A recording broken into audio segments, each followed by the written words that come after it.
Yeah, it's interesting. We're talking about this. I was talking with a cargo Fly 747s pilot. We're talking just about pilot hiring and just being a pilot at that level, at the level that you're at. And he was saying something which I'm sure you'll agree. He said, you know what, y'all, at this stage in our flying career, we can all fly the jet. Right. He said, I think we were talking about like what airlines look for, and really what it came down to is like we were talking about before. It's using your box up here, having the awareness and the ability to figure out an effective way to work together for the completion of this common goal. Yeah. And it's from what you're saying, it's from both sides, first officer or captain. Everyone could fly the plane. Right. And what it comes down to is not only when I'll bring something up, but how. Yes. There's a lot of that goes into it.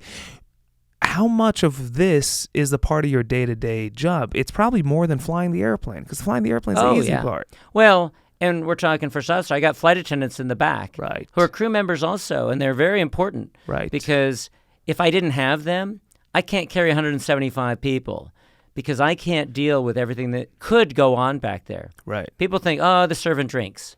That's just something they do to kill time, if you want to be honest. The airline thinks it's a revenue thing too, and it's a brand thing where we take care of people in the back, so they want to come back and they have a good experience. But if there's a life-threatening situation in the back, your door's locked. Well, my door is locked, but even if it was open and I could go back there, then who's flying the plane? Right. Then now you've only got one dude flying the plane. You need two people operating the aircraft completely while they deal with the things in the back. And now we've got to communicate back and forth. So, but when I show up, someone said this, and it's mostly true, is the captain sets the tone and the first officer sets the pace. Ooh. Now, that's kind of for the cockpit, but it's also for the whole plane, is I set the tone. Interesting. So when I show up, I don't get real formal on them, and my airline tends to be a little less formal, but being human beings, I don't want to create a barrier to communication. I want to be as open as I possibly can, and I want to make it clear to them that I value their input, and I want that, and that I will do everything I can to take care of them and make their lives better. If the temperature's wrong, if it's bumpy, they'll be sitting, and I'll have the people sitting. We're going to do everything as safely as we can. Right.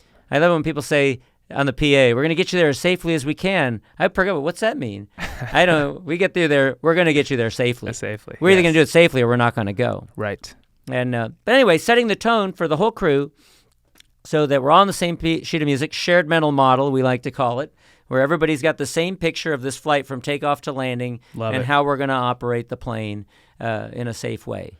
And then get it 0 knots at the right gate. That's the goal. 0 knots at the right gate with no, one of the pilots I was talking to said it's a great flight if at the end of it we didn't have to write anything up and we didn't break any laws. Yeah. Something like that. I like reuse the equipment. Yeah, reuse the equipment.